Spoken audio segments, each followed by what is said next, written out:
अगर तो आपकी सिलाई मशीन भी पुरानी हो गई है और आप भी उसको बेचकर न्यू लाने का सोच रहे हैं तो एक दफ़ा इस वीडियो को लाजमी देख लें, क्योंकि आज मैं आपके साथ 10 ऐसी टिप्स शेयर करने जा रही हूं जिनको अगर आप ट्राई कर लेंगे तो आपकी मशीन का कोई भी मसला जो है वो नहीं रहेगा। पुरानी से पुरानी मशीन भी बिल्कुल न्यू जैसा काम करेगी, बाज़ार भी भिजवाने की ज़रूरत नहीं पड़ेगी और कोई भी रुपया पैसा आपका खर्च नहीं होगा।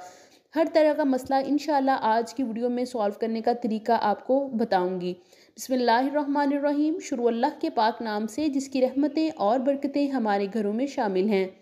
बात कर लेते हैं टिप नंबर 1 की, जो इस डिब्बी से रिलेटेड है, जिसके अंदर हम बॉबिन डालते हैं, जिसको हम आम रूटीन में फिरकी भी बोलते हैं। तो कई दफ़ा ऐसा होता है कि जो फिरकी का धागा है वो ठीक से नहीं आ रहा होता। जब हम सिलाई लगाते हैं तो सिलाई के ऊपर छोटे छोटे दाने से बनना शुरू हो जाते हैं। तो उसकी क्या वजह होती है कि ये जो डिब्बी है बहुत देर तक हम जब इसको साफ़ नहीं करते तो धागे के छोटे छोटे लूँ या फिर गिर्द वगैरह इसके अंदर चली जाती है, धागा ठीक से नहीं निकल सकता, जिसकी वजह से हमारी जो सिलाई है वो ख़राब हो जाती है। तो आपने कोई भी पुराना ब्रश लेकर उसकी मदद से इसको अच्छे तरीके से जो है वो साफ़ कर लेना है, इस डिब्बी को जिसके अंदर हम बॉबिन डालते हैं। तो जब आप इसको अच्छे तरीके से साफ़ कर लेंगे तो इससे आपका जो फिरकी वाला मसला है वो हल हो जाएगा। एक तो कॉमन ये मसला है जो अक्सर धागा ख़राब होने की वजह से हमें पेश आता है। अब इसी से रिलेटेड मेरी दूसरी टिप है कि जब भी आप इस तरीके से इसके अंदर से धागा निकालते हैं तो हमें हल्का सा खींचना पड़ता है और धागा ढीला हो जाता है, जिसकी वजह से भी हमारी जो सिलाई है वो ख़राब हो जाती है। तो इस तरीके से इसके ऊपर छोटा सा पेच बना होता है, इसको आपने क्या करना है, पेच इस तरीके से पेचकस मिलते हैं इसके साथ मशीन के साथ। तो जब मशीन पुरानी हो जाती है तो ये कम ही हमें मिलते हैं। तो आपने क्या करना है, अगर आपके पास ये नहीं है तो नोकदार छुरी हर घर में इजीली अवेलेबल होती है। इसकी नोक की मदद से आप इस पेज को, क्योंकि बहुत छोटा होता है तो नॉर्मल जो पेचकस हम घर में इस्तेमाल करते हैं उसकी मदद से ये नहीं खुल सकता। तो आपने क्या करना है, इस पेज को ढीला कर लेना है और ये जो पतली सी छोटी सी आपको नज़र आ रही है ना, ये ऊपर को उठ जाती है। तो इसको आपने ऊपर की तरफ को उठा लेना है और फिर इसको भी अंदर से साफ़ कर लेना है। अब पहली तो ये बात है कि आप देख सकते हैं धागा बहुत आराम से निकल रहा है, इसका मतलब है कि ये जो पेच लगा हुआ है ये ढीला हो गया है। आपने इसको क्या करना है, कस लेना है अच्छी तरीके से। अब इसको साफ़ करने का तरीका क्या है कि इसके पेच आपने खोल लेना है और ये जो छोटी सी पतरी लगी हुई है इसको आपने ऊपर की तरफ इस तरीके से खोल लेना है, इजीली खुल जाएगा। अब इसके अंदर भी ब्रश की मदद से अच्छे तरीके से साफ़ कर लें। ये भी जब हम ज़्यादा देर तक साफ़ ना करें तो इसमें भी गिर्द वगैरह या लू वगैरह फंस जाने की वजह से हमारा धागा ठीक से नहीं निकल सकता और जो हमारी सिलाई है वो ख़राब हो जाती है। तो ये टिप भी आप लोगों ने लाजमी ट्राई करनी है अगर आपकी फिरकी के धागे के अंदर कोई भी मसला आ रहा है। हल्का सा इसको दबाकर दोबारा से इसको पेज को बंद कर दें। आपने यहाँ पर ख्याल रखना है, ना तो इसको बहुत टाइट बंद करना है और ना ही ज़्यादा ढीला बंद करना है। बस आपने इतना सा इसको बंद करना है कि जब आप धागा खोलें तो ना तो आपको बहुत ज़्यादा ज़ोर लगाना पड़े धागा खींचते वक्त और ना ही ये आराम से निकले। तो यहाँ पर जी हमारा ये जो जितना भी फिरकी से रिलेटेड मसला था वो सारे का सारा इस तरीके से सॉल्व हो जाएगा। जब भी कोई मसला है बिल्कुल भी आपने परेशान नहीं होना और ना ही इसको उठा के मार्केट भेज देना है कि पता नहीं क्या मसला हो गया। आप खुद से ही इस सारे मसले को हल कर सकती हैं। बात कर लेते हैं टिप नंबर 2 की, जो मशीन की सुई से रिलेटेड है कि अक्सर हमारी जो मशीन की सुई है वो तीखी नहीं रहती, उसकी धार जो है वो ख़त्म हो जाती है, ठीक से सिलाई नहीं लगा रही होती या कई दफ़ा टाप करना शुरू कर देती है, यानी बड़े बड़े टंके लगाना शुरू हो जाती है। तो उसको आपने क्या करना है, बिल्कुल भी सुई को चेंज नहीं करना, बल्कि इस तरीके से खाली मेडिसिन का पत्ता हर घर में अवेलेबल होता है, आपने उसको फेंकना नहीं है। इस तरीके से धागे के बगैर आप इसके ऊपर, इस पत्ते के ऊपर चलाएं, आपकी जो मशीन की सुई की धार है वो बहुत अच्छे तरीके से तेज़ हो जाएगी और बिल्कुल भी इसका जो टांका है वो ख़राब नहीं रहेगा। तो आप एक दफ़ा इसको लाजमी ट्राई करिएगा। जब आप एक दफ़ा इस तरीके से इसको ट्राई कर लेंगे तो मुझे उम्मीद है कि आप कभी भी दोबारा मशीन की जो सुई है वो उसको चेंज करने का नहीं सोचेंगे जब तक कि वो टूट ना जाए।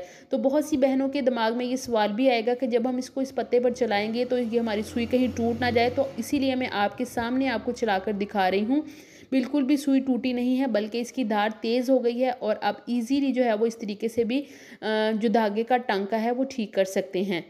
चलते हैं टिप नंबर 3 की तरफ। अक्सर जब हम कोई भी मोटे या जीन्स वगैरह वाले कपड़े सिलाई करने की कोशिश करते हैं तो वहाँ पर हमारी मशीन का जो धागा होता है वो ख़राब हो जाता है। कई दफ़ा ऐसा होता है कि हमें ऊंचा करना पड़ता है या कोई भी चेंजिंग लेकर आनी पड़ती है जीन्स में, तो हमारी जो घर वाली मशीन है वो इसके ऊपर बिल्कुल भी नहीं चलती।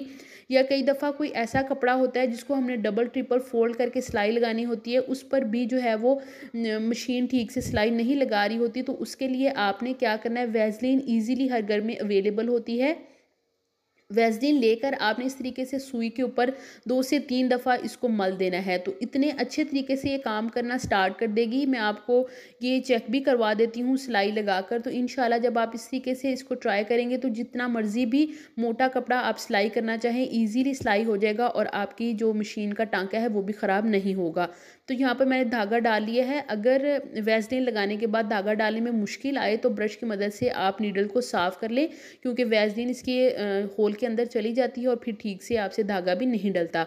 तो यहाँ पर देखिए, अब मैंने वैसलीन लगाने के बाद ये डबल तह वाला कपड़ा है और है भी जीन्स का, तो इसके ऊपर मैं सिलाई लगा कर दिखाती हूँ। इतने अच्छे से ये सिलाई करेगी और टांका भी बिल्कुल ख़राब नहीं होगा। तो इस टिप को भी आपने लाजमी ट्राई करना है। मुझे पूरी उम्मीद है कि अगर आप ये वीडियो पूरी देख लेंगे तो आपकी सिलाई मशीन के जितने भी मसले हैं वो सारे के सारे आप खुद घर पे हल करना सीख लेंगी और इस तरीके से आप बहुत से पैसे घर पे बचा सकती हैं।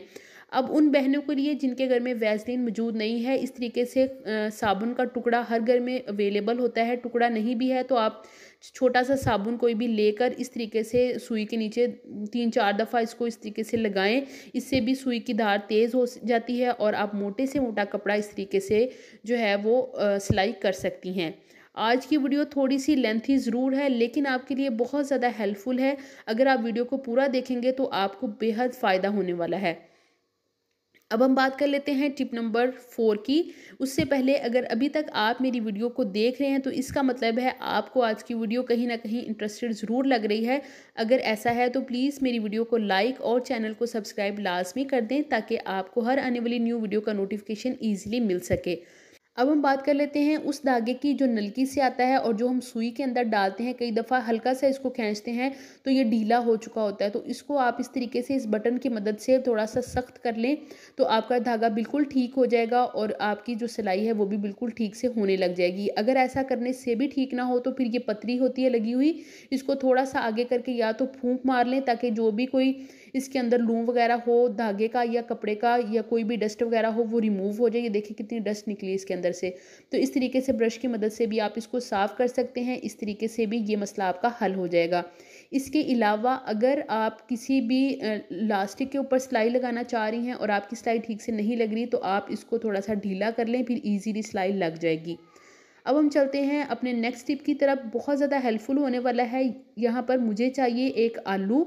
अक्सर क्या होता है मशीन उन लोगों के लिए जो डेली इस्तेमाल नहीं करते, बस उन्होंने कभी कहीं ना कहीं इस्तेमाल करनी होती है ज़रूरत के वक्त, तो पड़ी पड़ी नई मशीन को ही जंग लग जाता है। तो उससे बचने के लिए आपने आलू को 2 टुकड़ों में काट लेना है और जब भी इस्तेमाल करने के बाद आप मशीन को ज़्यादा देर तक रखें, क्योंकि जिन्होंने सिलाई घर पर नहीं करना होता वो तो महीने 2 महीने बाद ही उन्हें मशीन की ज़रूरत पड़ती है। तो आप लोग जब भी मशीन को रखें तो इस तरीके से आलू की मदद से अच्छे तरीके से इसको रब कर दें। इंशाल्लाह कभी भी आपकी मशीन को जंग नहीं लगेगा। चलते हैं अपनी नेक्स्ट टिप की तरफ। ये भी टिप मेरी उन बहनों के लिए है जो कभी कभी सिलाई मशीन को इस्तेमाल करती हैं और ज़्यादातर इस्तेमाल होने वाले 2 ही धागे होते हैं, एक वाइट कलर का और एक ब्लैक कलर का, क्योंकि उन्होंने कहीं छोटी मोटी सिलाई ही लगानी होती है जो बाज़ार से कपड़े सिलाई करवाती हैं। तो ये जब हमें ढूंढनी पड़ती है तो हमें बिल्कुल भी नहीं मिलती और हम लोग पूरा घर छान लेते हैं।